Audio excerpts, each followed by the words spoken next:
Hello Virgo, Sun, Moon, Rising, and Venus signs. Kamusta po kayo? Sana po ay nasa mabuti kayong kalagayan.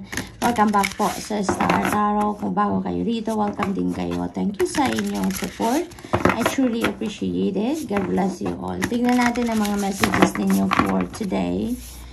Virgo, we have a self-initiation. So, there is an important decision that you are about to make dito, no? Meron siguro kayong mga choices na pinagpipilian. Maaring meron kayong different path, no? Na pinagpipilian dito kung saan kayo patungo, kung alin yung daan na mas tatahakin ninyo sa ngayon. We also have the witches shows her daughter the moon. Ayan. So, ang iba sa inyo dito could be a teacher, no? Maaaring you're a teacher by profession. Maaari din naman na you are a mentor. Maaari din ganoon. Maaari din na you are a mom. Talaga, no? Maaaring ikaw talaga isang nanay na. And maybe focus kayo sa pagdidisiplina ng mga bata. Focus kayo sa pag-share ng wisdom ninyo, ng learnings and life ninyo sa inyong mga anak, no? So, maaaring ganoon ang sitwasyon dyan. We also have the maiden, the mother, the crone. So, most likely dito, meron ditong merong pagtitipon, no? So, parang there is getting together of family dito. Maaari din na, siguro yung mga anak ninyo, kung kayo ay may anak na, maaring they're coming towards you, no? Maaari they're going to visit, you're going to pay a visit sa inyo sa ngayon at magkakasama kayo. That is also possible. Maaari din naman na ang iba sa inyo dito is, feeling invigorated, feeling re-energized, no? Yung parang noon. So, parang feeling recharged kayo, ang iba sa inyo. That is also possible. So, what else for Virgo?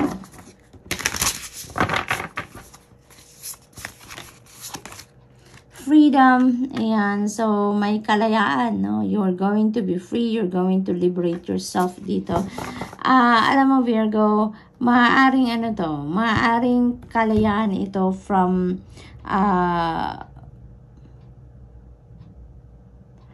being restricted or being controlled by someone or by a situation, you know? Maaring ibang tao yung nagpapatakbo ng buhay ninyo. Maaring ibang tao yung nagdidikta ng buhay ninyo, na kung ano ang mga inyong gagawin, yung mga ganon. And now, you are breaking away from that. Now, you're breaking away from that and you're going to take action towards reclaiming your freedom ngayon, Virgo, no? So, maaring ganon ang ganap dito.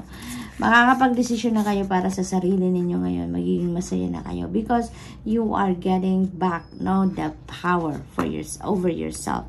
Manifesting dreams, Virgo, beautiful energy kasi mayroong mga pangarap kayo na magka-come to fruition na sa ngayon. So, napakaganda, no? This is the powerful time, no? Sa buhay ninyo, wherein kung ano man yung minamanifest ninyo, kung ano man yung pinagpipray ninyo, kung ano man siguro yung wina-wish ninyo, ay talaga namang magmamanifest na yan sa buhay ninyo. This is not only one dream. Hindi lang ito isang pangarap or isang wish ninyo that is coming to fruition. Marami. Kasi dreams, di ba? Dreams may S. So, this is plural form. Kaya most likely, no, more than one, no? Definitely more than one na pangarap ninyo ang matutupad, no? Around this time. So, beautiful, Christmas gift ito para sa inyo, di ba? So, we have retreat and spirit guardian of winter. Ayan. So, ang iba sa inyo dito, maybe you are embarking on a retreat. Maaari din naman na this is an invitation for you na mag-retreat kayo, mag-reflection mode kayo, mag-muni-muni kayo, yung mga ganun, ano? So, maybe this is what you really need right now, makapag-renew kayo ng inyong sarili. Okay? Kasi, maaaring busy kayo in the past, lalong-lalo na si Virgo, napakasipag, napaka-workaholic ninyo, kaya maaaring pagod na din kayo, no? Kailangan nyo na mag-recharge, kailangan na ninyo mag-rejuvenate at mag-refill ng inyong cup, magmuni-muni kayo, no? So, yun ang ganap dito for some of you, Virgo. This is an invitation for you, no? Embark on a retreat. Magician energy, you are definitely taking action towards whatever it is that you want to manifest in your life. Talagang na kayo, dahil malaya na din kayo, magsisimula kayo ngayong gumawa na ng mga bagay, practical steps that needs to be done para na matupad na talaga ang inyong mga pangarap. No? Maaring in the past talaga maraming nagbabawal sa'yo. May mga nagbabawal sa'yo. Kaya ngayon, wala na. No? You are reclaiming your freedom. Talagang kukunin nyo na ang pagkakataon dito para sa sarili ninyo na magawa na kung ano ang inyong gustong gawin sa buhay. You are taking action. You are making things happen for yourself sa ngayon. Virgo, wala na, tatalikuran nyo na ang pagpo-procrastinate, ang self-doubt, at talaga magiging desisyon na kayo na kung ano yung pangarap ninyo, sisimulan nyo nang gawin yan sa ngayon. No? So, what else? 10 of Wands. Yep. You are really definitely taking action sa ngayon. This is about ending and beginnings, no? Energy. Kaya meron kayo dito hindi na kayo magpapatumpik-tumpik pa ngayon. Whatever it is that, nagpapabigat na lang sa inyong damdamin, nagpapabigat ng inyong balikat, you are really going to do something about that para mawala na yan sa buhay ninyo, no? It's either kasi maaaring relationship ito, maaaring situation ito sa pamilya, obligation, responsibilidad, mga ganon. Maaaring din naman na this is emotional burden. Matagal na ninyong bit-bit sa dibdib ninyo. Maaaring din naman na trabaho ito, diba? It could be anything sa buhay ninyo, Virgo, whatever it is, na talagang mabigat, bit-bitin sa balikat ninyo, you are going to let that go, no? Sa kahit anumang paraan, maaaring makikipag-usap kayo, maaaring sasabihin nyo na sa mga taong nasa paligid ninyo ang inyong sitwasyon, hihingi kayo ng tulong, or maaaring magra-resign kayo kung sa trabaho yan. Maaaring ganun din ang ganap dyan, no, Virgo? So, what else? We have High Priestess, beautiful energy, kasi kayo dito? Divinely guided.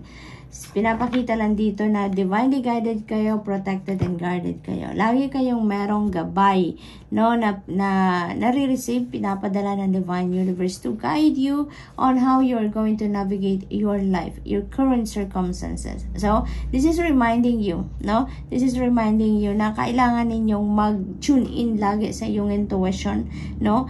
Pakinggan ninyo lagi ang divine guidance na binibigay sa inyo ng Panginoon through your intuition, because you are guided, no? You are guided.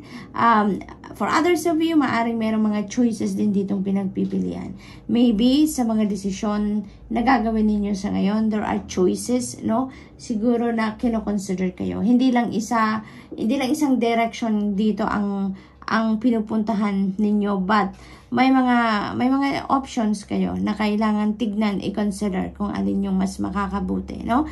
Kaya naman kailangan ninyo talaga na pakinggan ang inyong intuitive messages, ang inyong mga signs, symbols, synchronicities. Kailangan ninyong pansinin yan, tignan kung anong ibig sabihin yan, because those are guidance, no? Na pinapadala sa inyo ng divine universe. So, good luck, Virgo, and that's all I have for you for the week. I hope nakatulong ang mga mensaheng ito in some way. Thank you for watching. Love and light. Namaste.